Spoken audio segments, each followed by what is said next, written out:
Good morning student. बेटा आज हम ऋतुराज की अगली कविता कन्यादान पर बात करेंगे। कन्यादान का मतलब हम सभी को पता होता है, कन्या का दान।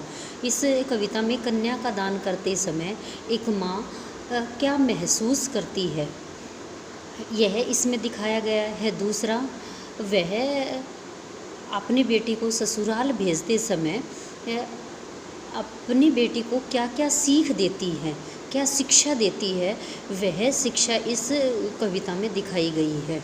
देखो, क्योंकि एक माँ है, उसका एक जीवन का लंबा अनुभव होता है, उसने सारे दुख सुख और सारी परिस्थितियों को झेला होता है, इसलिए वही बेटी की सबसे बड़ी अध्यापिका होती है। वही जीवन के बारे में और व्यवहार के बारे में उसको सिखाती है। देखो कितना प्रामाणिक था उसका दुख लड़की को दान में देते वक्त, जैसे वही उसकी अंतिम पूंजी हो। पूंजी होता है संपत्ति, अंतिम मतलब आखिरी, प्रामाणिक होता है सत्य, मान्यता प्राप्त। अब देखो कितना प्रामाणिक था उसका दुख लड़की को दान देते वक्त होता है समय, जब बेटी की शादी कर दी है और जब वह अपनी बेटी का कन्यादान वह करती है, तो उस लड़की का दुख कितना सत्य था, यह केवल एक माँ ही समझ सकती है कि माँ का जो दुख है कन्या को दान देते वक्त, उसका दुख कितना सत्य है, यह हम अच्छी तरह से जानते हैं। जैसे वही अंतिम पूंजी हो, और उसको देखकर ऐसा लगता है जैसे वही उसकी आखिरी पूंजी होता है संपत्ति की। अब तक उसने जितना भी कमाया है, जितना भी पढ़ाया है, यही उसकी आखिरी संपत्ति है जिसको वह आज दान कर रही है। लड़की अभी सयानी नहीं थी, अभी इतनी भोली सरल थी। और एक माँ के अनुसार सयानी होता है समझदार, भोली होता है गांव की जो लड़कियां होती हैं सरल स्वभाव वाली, उनको भोली ही कहा जाता है, मूर्ख नहीं भोली। अब देखो लड़की अभी सयानी नहीं थी, अभी इतनी भोली सरल थी।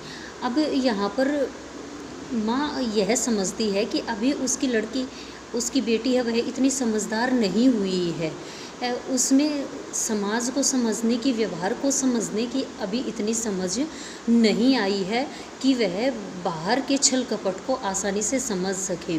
अभी इतनी भोली सरल है और उसका स्वभाव अभी सरल है, इसलिए वह दूसरे व्यक्ति के छल कपट को नहीं समझ पाएगी।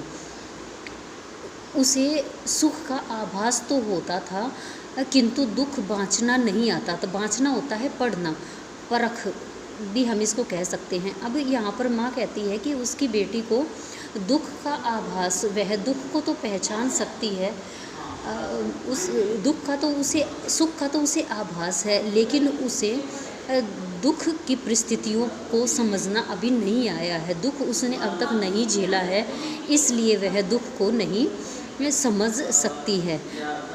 पाठिका थी वह धुंधले प्रकाश की, कुछ तुकों और कुछ लयबद्ध पंक्तियों की। और यहाँ पर पाठिका होता है पढ़ने वाली, धुंधले प्रकाश की। धुंधला प्रकाश लड़की क्योंकि अभी ससुराल में जाने वाली है, तो उसके सामने जो उसका भविष्य है, जो ससुराल पक्ष है उसकी पाठिका, उसकी माँ थी। किसकी?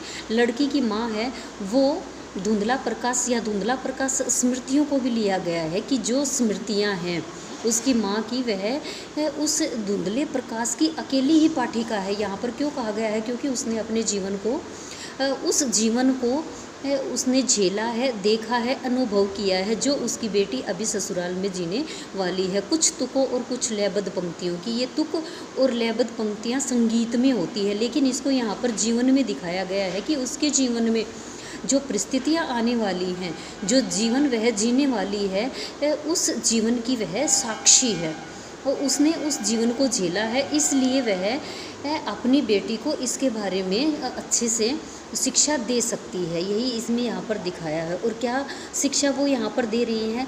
माँ ने कहा, पानी में झांक कर अपने चेहरे पर मत रीझना। रीझना का अर्थ होता है गर्व करना, अभिमान करना, घमंड करना। यहाँ पर माँ कहती है कि अपनी बेटी को कि तुम पानी में झांक कर अपने चेहरे, कहने का भाव यहाँ पर ये है कि तुम अपनी सुंदरता पर कभी भी गर्व मत करना, गुरूर मत करना। आग रोटियां सेकने के लिए है, जलने के लिए नहीं। और दूसरा, एक पानी का यहाँ पर दिया गया, पानी का यहाँ पर उदाहरण इसलिए दिया गया है क्योंकि बहुत सारी लड़कियों को ससुराल में जाने पर अपनी सुंदरता पर अहंकार हो जाता है, जिसके कारण वह अपने कर्तव्य को और अपनी सेवाओं को भूल जाती है। इसलिए वो यहाँ पर उसे शिक्षा देती है कि तुम अपने सौंदर्य पर, अपनी सुंदरता पर अहंकार, गर्व मत करना, तुम हमेशा अपने कर्तव्य का पालन करते हुए सेवा करना। आग रोटियां सेकने के लिए है, जलने के लिए नहीं। दूसरा, फिर वह सचेत करती है कि जो आग है वह आग खाना पकाने के लिए, रोटी सेकने का मतलब है खाना पकाने के लिए है, जलने के लिए नहीं। यहाँ इसलिए कहा है क्योंकि बहुत सारी लड़कियाँ ससुराल में जाकर मजबूर होकर अपने जीवन को अग्नि में दाह कर लेती हैं, अपने आप को जला लेती हैं। इसलिए वो यहाँ पर सचेत करती है कि तुम्हें इस तरह से कोई कार्य नहीं करना है, तुमने आग में नहीं जलना है, क्योंकि आग जलाने के लिए नहीं, केवल खाना बनाने के लिए है। यहाँ वह अपनी बेटी को अपने कर्तव्य का बोध कराती हुई दिखाई देती है। वस्त्र और आभूषण शाब्दिक भ्रमों की तरह बंधन है स्त्री जीवन के। और एक और यहाँ पर वो सचेत करती है कि शाब्दिक भ्रम शब्दों का भ्रम है, मोह माया है। यहाँ पर कहती है कि जो वस्त्र और आभूषण होता है, गहने, ये केवल एक मोह माया है, शब्दों का जाल है। इसके चक्कर में तुम कभी भी मत पड़ना, क्योंकि इनके चक्कर में पड़ने के बाद स्त्री का जीवन है वह भ्रामक हो जाता है और उसके जीवन से शांति समाप्त हो जाती है। और शांति समाप्त होने से वह घर में कलह का वातावरण हो जाता है और जो उसका कर्तव्य है वह भूल जाती है। इसलिए आभूषणों और वस्त्र के चक्कर में तुम्हें नहीं पड़ना है। माँ ने कहा लड़की होना पर लड़की जैसे दिखाई मत देना। यहाँ पर माँ अपनी बेटी को फिर शिक्षा देती हुई कहती है कि तुम लड़की होना, लड़की होने का अर्थ है तुम में एक लड़की के वो सभी गुण होने चाहिए जो एक परिवार को चलाने के लिए आवश्यक हैं। इसलिए तुम लड़की होने पर लड़की जैसा, लेकिन तुम लड़की की तरह कमज़ोर दिखाई मत देना, क्योंकि कमज़ोर व्यक्ति का कोई भी शोषण कर सकता है।